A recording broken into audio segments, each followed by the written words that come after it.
Temos falado muito sobre alguns aspectos e algumas áreas das nossas vidas que merecem total atenção para o ano de 2017. Já falamos que o Senhor deseja encontrar em nossas vidas uma vida de relacionamento com Ele, uma vida de oração com Ele, uma vida de meditação na palavra dEle, uma vida em que nós saibamos priorizar e administrar corretamente os nossos dias, o nosso tempo, porque o mundo é mau.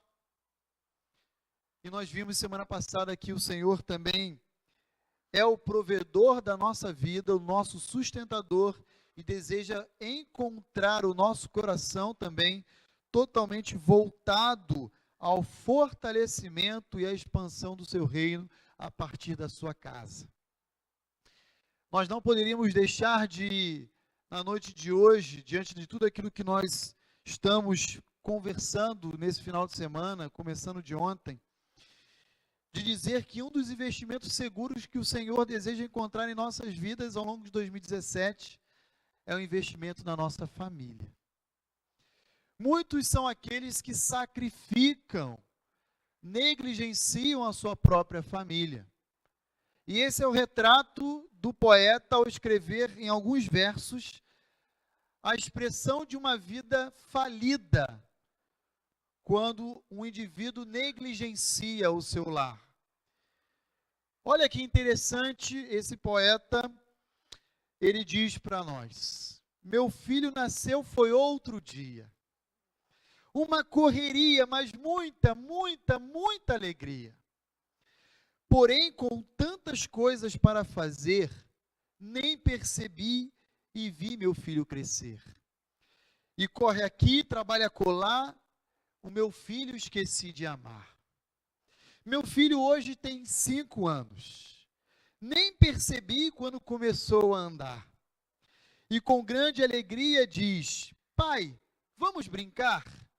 Agora não dá, filho. O pai tem que trabalhar. E corre aqui, trabalha acolá. O meu filho esqueci de priorizar. Meu filho já tem 15 anos. Quase nem o reconheço mais. Está grande, forte. Nossas diferenças são de amargar. Vivemos discutindo e a ele não consigo perdoar. E corre aqui, trabalha acolá. Meu filho, não aprendi a perdoar. Meu filho voltou da faculdade outro dia. Nem o reconheço mais. Jovem, com barba no rosto. Pai, me empresta seu carro? Filho, vamos conversar? Pai, agora não dá. A galera da faculdade está a me esperar. E correndo aqui, estudando acolá, com o meu filho, nem sei mais como conversar. Já me aposentei, faz muitos anos. Meu filho até mora perto daqui. Faz tempo que eu não o vejo. Filho, vamos conversar? Pai, agora não dá. O serviço está a me esperar. Quem sabe outra hora poderemos conversar. E corre aqui, trabalha acolá, e meu filho, eu esqueci de amar. E ao devolver o telefone ao gancho, algo me ocorreu. Para ser igual a mim, o meu filho cresceu. Que tristes palavras de um poeta que amargou ao longo de toda a sua vida negligenciar o maior bem que ele possuía, que era a sua família, a começar dos seus próprios filhos. Quero convidar você na noite de hoje a investir ao longo de todo o ano de 2017, mas não somente 2017, ao longo de toda a sua vida, em sua família. E para isso quero convidá-lo a abrir comigo sua Bíblia no livro de Jó. Jó capítulo 1. Nós iremos ler os versos iniciais de 1 a 5 do livro de Jó. Obrigado. E eu gostaria de chamar a sua atenção para a realidade de que Jó tem muito a nos ensinar quando se trata ou se diz respeito à família. Muitas das vezes nós lembramos do livro de Jó por causa do sofrimento ali presente, por causa das provações que Jó experimentou ao longo da sua vida. Mas o que muitos irmãos não percebem no livro de Jó, ou pelo menos não se atentam nele, era que Jó era um pai exemplar dentro da sua família. E sobre esse aspecto é que nós iremos ler, meditar na noite de hoje, à luz dos versos iniciais do capítulo 1 do livro de Jó. Acompanhe comigo, portanto, a leitura desse verso inicial, que se encontra no livro de Jó, capítulo 1, apenas dos versos 1 a 5, que diz o seguinte: Havia um homem na terra de Uz, cujo nome era Jó. Jó era um homem íntegro e reto, temente a Deus, e que se desviava dos seus maus de todo o mal, do mau caminho. Nasceram-lhe 7 filhos e 3 filhas. Possuía 7.000 ovelhas, 3.000 camelos, 500 juntas de bois e 500 jumentas. Era também muito numeroso o pessoal ao seu serviço, de maneira que este homem era o maior de todos os homens do Oriente. Seus filhos iam às casas uns dos outros e faziam banquetes, cada um por sua vez. E mandavam convidar as suas 3 irmãs a comerem e beberem com eles. Decorrido o turno de dias de seus banquetes, chamava Jó a seus filhos e os santificava. E levantava-se de madrugada e oferecia holocaustos segundo o número de todos eles, porque dizia em seu íntimo: talvez tenham pecado os meus filhos e blasfemado contra Deus em seu coração. E assim fazia Jó continuamente. E assim fazia Jó continuamente. O livro de Jó é um livro muito rico. É um dos primeiros livros, se não o primeiro a ser escrito, antes mesmo do Pentateuco, como nós o conhecemos. O seu provável autor é Moisés. E Jó foi um daqueles contemporâneos lá da Idade Antiga. Um grande homem de posses, um homem muito rico, mas que nunca perdeu de vista, em meio à riqueza que possuía, o seu bem mais precioso. Não eram 500 jumentas, não eram 500 juntas de bois, não eram 7.000 ovelhas ou 3.000 camelos. O bem mais precioso que Jó tinha era a sua família, eram seus filhos. E diga-se de passagem, não eram poucos filhos, né? Nós somos desafiados a olhar para a vida de Jó e falar: Senhor, como esse homem ele era capaz de pastorear e discipular cada um daqueles filhos. Diz o texto, portanto, 7 meninos e 3 meninas, 10 ao todo. E Jó, sabendo que seus filhos se reuniam, cada um por sua vez, em suas devidas casas, e realizavam um banquete, Jó então se preocupava: o que será que estão falando? Como será que eles estão agindo entre eles e entre as suas irmãs?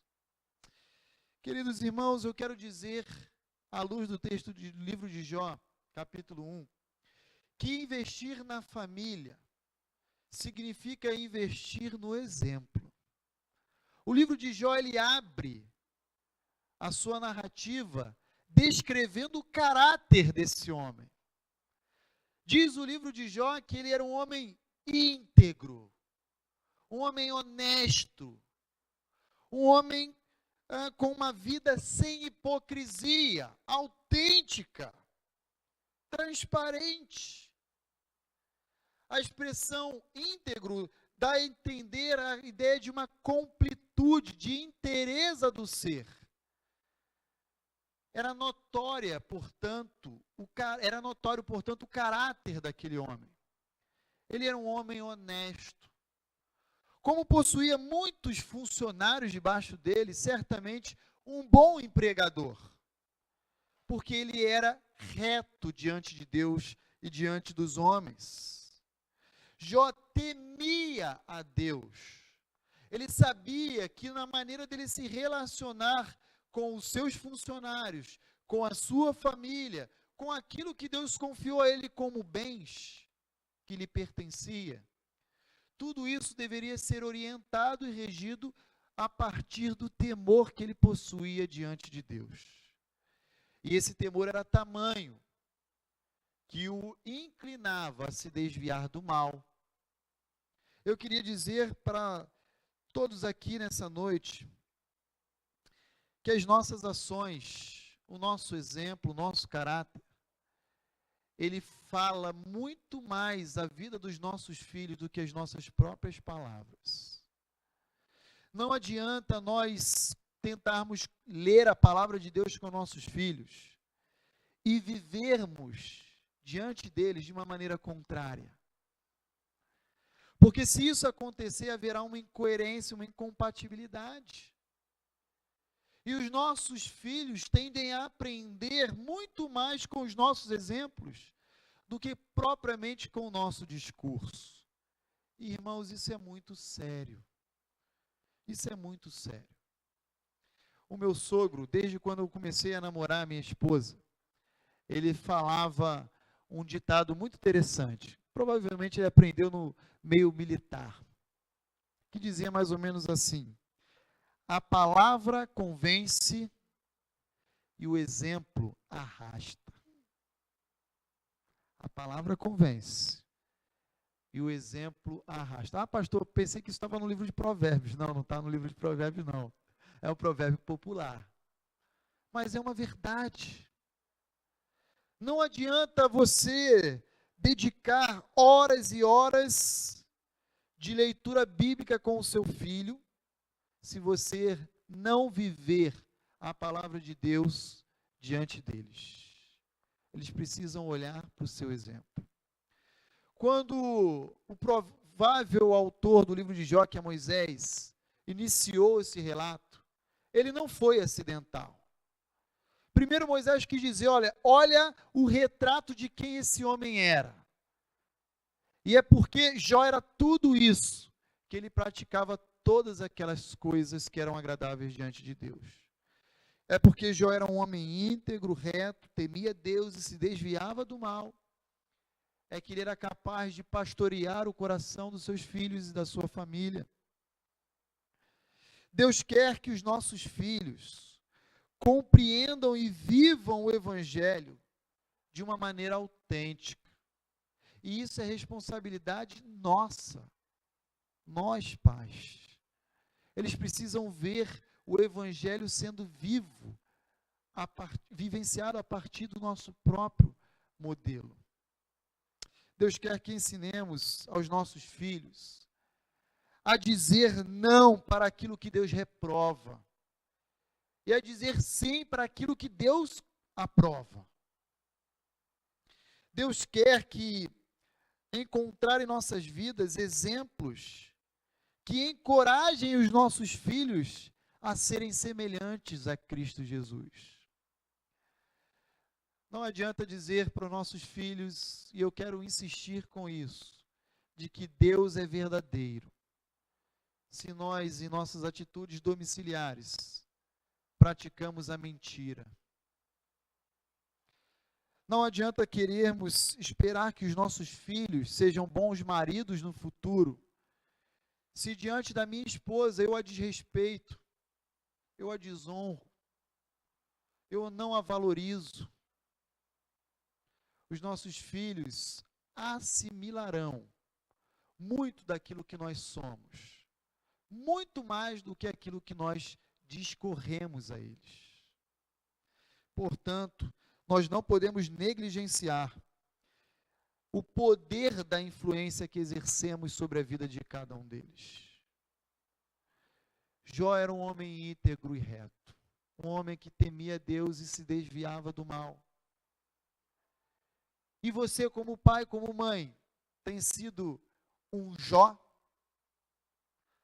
Será que você poderia sair daqui nessa noite e dizer: eu sou um Jó da minha geração? Porque, infelizmente, ao longo do meu ministério pastoral, conhecendo algumas famílias, especialmente em São Paulo, o que eu vi era muito discurso incompatível. Uma criança ia lá e falava assim: pai, o que o senhor está vendo? Eu posso assistir? Não, você não pode assistir, que isso aqui é coisa de gente adulta. Mas eu me perguntava ao ouvir essas coisas: o que um adulto está assistindo que glorifique a Deus que uma criança não possa assistir que glorifique a Deus? Será que aquilo que o adulto está assistindo de fato glorifica a Deus? E quando toca o telefone e a criança atende, o filho atende: quem é? Fulano. Diz que eu não estou. Meu pai mandou dizer que ele não está. Não, que isso? Esses meninos de hoje em dia colocam a gente em cada situação. Vocês estão rindo. Eu conheço uma família que se deparou exatamente com isso. Seria extremamente engraçado se não fosse profundamente triste. Nossos exemplos falam muito mais do que 1000 palavras. Mas também podemos transmitir às nossas crianças, aos nossos filhos desde cedo, a importância e o valor de temer a Deus. De, por exemplo, separar o domingo como um dia de culto a Deus. Eu venho de uma grande metrópole, irmãos, e eu preciso ser honesto com os irmãos. Eu me deparei com muitas famílias que declaradamente diziam que o domingo eles negociavam com qualquer coisa. Com um passeio no parque, com um passeio no cinema, no shopping. E a criança, aquele filho, desde cedo, vai assimilando que prestar culto ao Senhor aos domingos não é tão importante assim. Que domingo eu posso negociar com uma festa, inclusive eu vou marcar minha festa no domingo de aniversário. Porque domingo não é tão significativo e importante assim.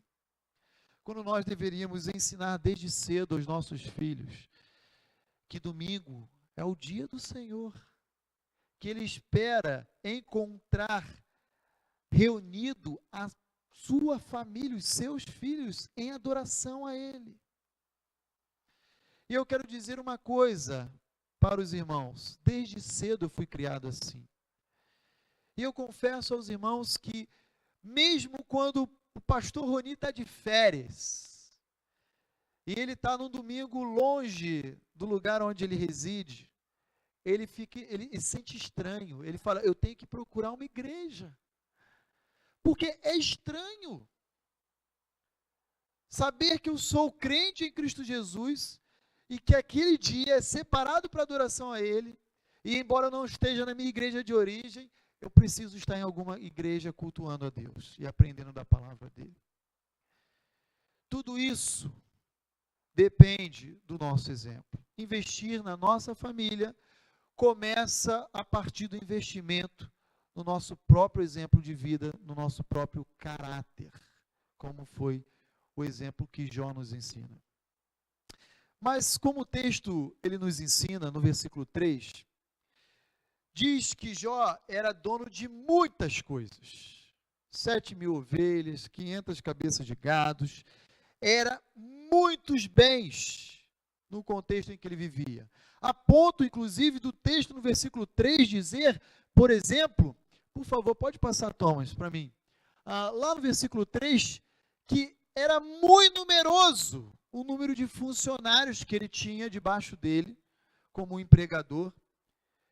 E ele era o homem mais rico do Antigo Oriente. O que isso tem a falar conosco? Eu tenho aprendido algumas verdades ao olhar alguns escândalos aí na televisão desses ricos e milionários. Quanto mais bem esses indivíduos possuem, mais escravos eles se tornam deles. Quanto mais bem e patrimônio esses indivíduos possuem, mais eles são governados por esses bens e patrimônios. Esses indivíduos, eles acabam se ocupando todo o tempo de suas vidas em gerir e administrar esses bens, querendo multiplicar cada vez mais, a ponto de ter uma riqueza que eles jamais conseguiriam gastar em vida. E Jó diz o contrário para nós. Jó tem tudo o que a Bíblia descreve para nós. E em nenhum momento ele sacrifica o convívio do seu lar por causa dos bens que ele possuía. Jó tinha muita dor de cabeça com seus funcionários, não tenham dúvida disso. Aqueles que são gestores, estão numa posição dentro de uma empresa, de um trabalho, de um serviço, onde existem subordinados, sabem o que eu estou dizendo. Existem problemas, existem dificuldades a serem contornados. E a Bíblia diz que Jó tinha um número muito grande de funcionários debaixo dele. Ele tinha muitos bens a gerir e administrar. Mas em nenhum momento, Jó, ele deixou o convívio do seu lar ou de pastorear, discipular os seus filhos, para gastar o seu tempo com aquilo que é efêmero, transitório e temporário. E eu quero, nesse momento, ecoar e novamente reproduzir aquele jargão que você conhece bem, que nenhum sucesso na vida compensa o fracasso no lar. Jó, ele sabia dessa verdade. Jó tinha isso gravado no seu coração. E por mais bens que ele possuía, fosse o homem mais influente do mundo antigo, ele não se deixou levar por essas coisas. Ele tinha prioridades. Ele tinha colocado algumas coisas em ordem de importância. Ele tinha selecionado aquilo que realmente importava na vida dele. E a família vinha em primeiro lugar. Não é à toa que um dos pontos em que Satanás quis tocar primeiro, o que foi? Foi em seus filhos. E Deus permitiu. Não me pergunte por quê, mas eu sei que foi para a glória do nome dele. Porque assim a Bíblia revela, inclusive no livro de Jó. Mas quando chegamos no verso 5, nós também nos deparamos ainda com uma outra verdade. Diz assim: passado o período dos banquetes, em que aqueles 10 filhos se confraternizavam, se alegravam, Jó tinha uma atitude muito interessante. Ele chamava um por um daqueles 10, com uma finalidade: para os santificar. A pergunta que eu quero fazer a você nessa noite: você tem consagrado, santificado o seu filho a Deus? Esse não é um papel da igreja. Esse não é um papel do pastor Roni. Esse é um papel dos pais, que são aquelas pessoas responsáveis a quem Deus confiou a sua herança preciosa, que são os filhos. Jó os santificava. Eu imagino como deveria ser essa santificação. Ele deveria conversar com um por um, dizendo: olha, vocês praticaram algum delito diante de Deus, confesse os seus pecados. Talvez vocês nem tenham percebido, mas se no diálogo, no discurso, na brincadeira de vocês, vocês falaram alguma coisa que ofende o caráter santo de Deus, eu quero dizer a vocês: consagrem agora a vida de vocês, deixe orar por vocês. Diz o texto que Jó, então, ele levantava de madrugada. Ah, pastor Roni, de madrugada não. O sono é o bem mais precioso que eu possuo. Eu já não sei o que é isso há muito tempo, porque quem tem filho pequeno sabe bem disso, né? Acorda de madrugada, perde o sono, quer brincar, vai lá na cama e fala: papai, quero ver galinha pintadinha. Que horas são? 3 horas da manhã. Vai dormir, moleque. Mas Jó, ele levantava-se de madrugada, e diz o texto, para oferecer sacrifícios, de acordo com o número de todos os seus filhos, de cada um deles. Provavelmente Jó oferecia 10 sacrifícios em cada banquete, ou melhor, ao término de cada banquete, de cada período de confraternização ali familiar. E por que ele fazia isso? Diz o texto. Porque Jó pensava, ele simplesmente desconfiava em seu coração que era possível que naquele momento de comunhão, pelo menos deles, tivesse desapontado a Deus. Mas como ele jamais saberia, então ele oferecia a oferta de sacrifício a Deus por todos eles. Levantando-se de madrugada, e diz o texto no finalzinho do versículo 5, que isso não era algo pontual. Isso era uma característica do ministério de paternidade de Jó. Porque diz o texto que ele fazia isso regularmente, continuamente. E era assim que Jó sempre procedia. Como você tem pastoreado a vida dos seus filhos? Será que naquele momento que ele chegou da escola, você pegou ele e no carro, a caminho de casa, você perguntou: e aí, como é que foi sua aula? Ah, a professora falou isso e aquilo outro. Mas você brigou com algum amigo? Não, não briguei com algum amigo. Você dividiu o seu lanche? Olha, pai, eu não dividi o meu lanche. Por que você não dividiu? Ah, não, porque é meu. Olha, filho, o nome disso é egoísmo. E aquele momento em que o jovem, seu filho já adolescente, jovem, sai do quarto, e ele tem lá no quarto dele um iPad à sua disposição, um Wi-Fi, um notebook. E aí ele vem tomar a janta ali à mesa e você fala para ele assim: pois bem, o que você estava assistindo na internet? Aquilo que você estava assistindo glorifica a Deus? Ah, mãe, para com isso, mãe. Isso é careta. Estava fazendo a pesquisa lá para o meu trabalho da escola. Estava assistindo uma videoaula. Eu não fiz essa pergunta. O que eu perguntei a você é se Deus estava sentado ao seu lado, assistindo exatamente aquilo que você estava assistindo. Ou seja, o que você assistia glorificava a Deus. É sim ou não? Você tem pastoreado seu filho, incentivado ele a se envolver nas coisas do reino? Como, por exemplo, olha, filho, por que você não ajuda lá no ministério infantil? Procura a Marilene, a Rosana. Procura a Gláucia no berçário, no maternal. Filho, você deveria aprender a tocar um instrumento para você poder servir ao Senhor no ministério de louvor. Filho, você deveria, agora que você já sabe, por exemplo, bater um bolo, procurar a Célia e falar assim: Célia, eu não sei fazer muitas coisas, mas eu sei fazer um bolo. Será que eu posso entrar na escala da nossa cantina e no meu dia levar apenas um bolo, que é o que eu sei fazer? Estimule a vida cristã dos seus filhos, para que eles se desenvolvam em favor do reino de Deus.